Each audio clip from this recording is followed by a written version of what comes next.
Just outside Philadelphia tonight, the U.S. men's national team kicking off their final window of the year. And back with the Stars and Stripes for the first time since March, Gio Reyna. He knows that World Cup clock is ticking, telling us that is the goal and saying he's put himself in a good position to be there. Tonight, the test is Paraguay in Pennsylvania. You are watching the AT&T pregame show. The U.S. men's national team with just 2 games to go until this calendar closes on the year, starting this evening in Chester, Pennsylvania against Paraguay. We're with you right up until kick on this AT&T pregame show. Sarah Walsh alongside DeMarcus Beasley, Kyle Martino, Brian Dunseth, and like the national team trying to bolster its lineup to make a World Cup run, we are so happy to have former national team and Atlanta United goalkeeper Brad Guzan joining us, fresh off announcing his retirement from professional soccer last month. So he didn't wait very long to find that was the quickest I've ever seen him move. Brad, this has been a whirlwind last month for you, right? Calling it quits on a career, and you have played this game for so long.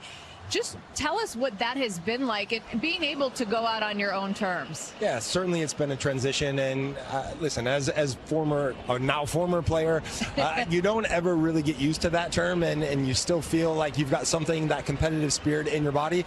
So being able to be here with you guys tonight, being able to still be involved in the game is something that I'm truly passionate about, and I know Bees is excited that I'm here. I just want to know, how'd you get a job so quick? I know when I retired, I had to wait at least 2 years. Hey, apparently so who do you know? Hey, apparently I'm popular. I'm popular. I'm just glad his hands smell good. This is the only time you sit next to a goalkeeper, their hands smell amazing. When you look this good, face for TV. Okay. There you go. All right, well, enough trash talking between the two ends of this desk already. We have 2 games left to be played in 2025 with this U.S. team. And before we dive into tonight's game, Kyle, we want to start big picture here. Over the last year, which was really Mauricio Pochettino's first year with this team, what have you learned about his squad? I think we've learned what people are capable. We haven't yet learned what he wants and who he trusts. You know, I think that's taken some time. And listen, the reality is, we know it now. We said it early on. Automatic qualifying for a World Cup is not all it's cracked up to be. It's an environment that's very difficult, Bees, to cultivate chemistry. And I think at least we know in the games now, again, it's not about what he has. It's about who he trusts and what he needs. Yeah, I mean, I think if we're looking at the whole year in review, I think it's still been a bit up and down. I know the last 3 results have been good. They got 3 good results, but it took a while for them to get there.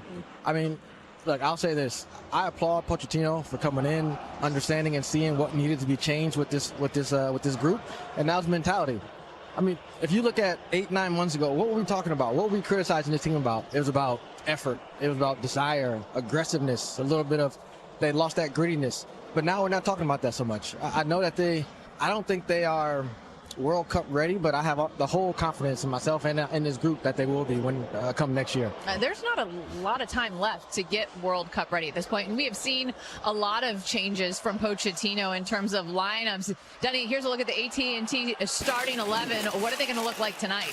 Well, again, in context, they'll sit 4 in the back, but in possession heading through the midfield, it'll look more like a 3-2-4-1.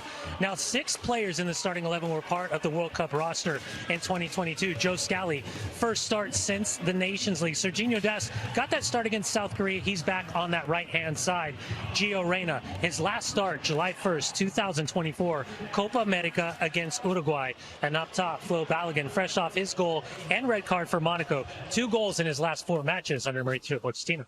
If there's anything we've learned about Pochettino is that with 208 days until this World Cup officially kicks, this roster is nowhere near set in stone, which means there are opportunities out there for players to make a case. Who out there can make a real impact on their World Cup chances in this camp, Donnie? Yeah, I think all eyes are on Gio Reyna and the opportunity from the opening whistle, understanding the complexity of the conversation, which means we somehow have to separate what's happened domestically with club competition rotation and now his move to Borussia Mönchengladbach, and thinking about what his not only potential but his actual impact could be with the U.S. men's national team. Christian Pulisic just 48 hours ago talking about he feels a lot more relaxed with Gio on the field.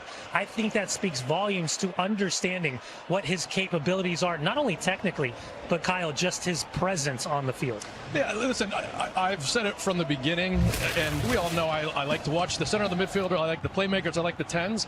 I mean, in terms of talent, I don't think we've seen a more talented player come through this U.S. team in a while. I mean, he just has so many tools. He is irresistible, but talent doesn't get you in a World Cup roster. I think Pochettino has made that very, very clear. It's about consistency. It's about chemistry. It's about dependability. And what I like about Gio Reyna is on talent, I want to see this guy out there. He makes the team more fun to watch. Doesn't yet make the team more hard to beat, right? And so for Pochettino, he's laid out the gauntlet to say this is not about keeping his spot. Gio Reyna has had other players in camp, and he wasn't omitted from the roster. The club situation, the injuries. Other players have moved up the pecking order. Gio needs to go earn his spot, and I hope Gio, with his talent and his character, can go prove that. At 23 years old, he just celebrated that birthday here in camp, recently married. Brad, who are you keeping an eye on tonight? I think when you look at the 11, someone that stands out to me is Christian Roldan in terms of his versatility, his dependability, as you mentioned, Kyle. Listen, we know the injury to Tile now presents an opportunity for someone like Christian to step into this team. And you talk about trust, you talk about dependability, like I said, and Christian is just that. He's somebody that can step into that midfield, hold down the center of the pitch, be able to play simple. He knows his role. And listen, going to a World Cup next summer, you're going to need guys that maybe they may not step on the pitch, and they've got to be able to contribute to the group in other ways. Christian has proven that. He's experienced. He does it on and off the field, and I think he's someone that tonight can play a big part. Yeah, and I'm looking at someone close in the midfield, Tanner Tesman. Look, I think he fits nicely with this group. He's not the quickest guy on the field, but he covers a lot of ground. I think the game that he played against Ecuador in the last camp, I thought he was phenomenal. Yeah. I mean, he barely put a foot wrong. But can he build off that performance? That's the question. That's the challenge that I have for him. He's a great player. He's playing almost every week for Lyon, Champions League goals. I think he's a big character, not only with his club team but with the national team as well. But now, can he push to be a starter? Can he push the McKinneys? Can he push the Tyler Adams, the guys that we think might be on the roster next season? Not saying Pochettino, because I know he hasn't made his roster yet, but can he push those type of players to become a starter in his team? I think at this point right now, he has a couple of toes going to the World Cup, but not all 10. So it's going to take a little bit. A big performance tonight can help him do that. Now, he'll tell you nobody is set in stone. We are less than 30 minutes away from kickoff here in Chester, Pennsylvania, which is actually 25 minutes from the home of the defending Super Bowl champion Eagles, who the U.S. men paid a visit to this week. Jalen Hurts, Saquon Barkley, A.J. Brown among those swap in jerseys, hopefully recipes for championship runs. We're going to see if those winning ways rub off this evening. It is the U.S. and Paraguay coming up top of the hour.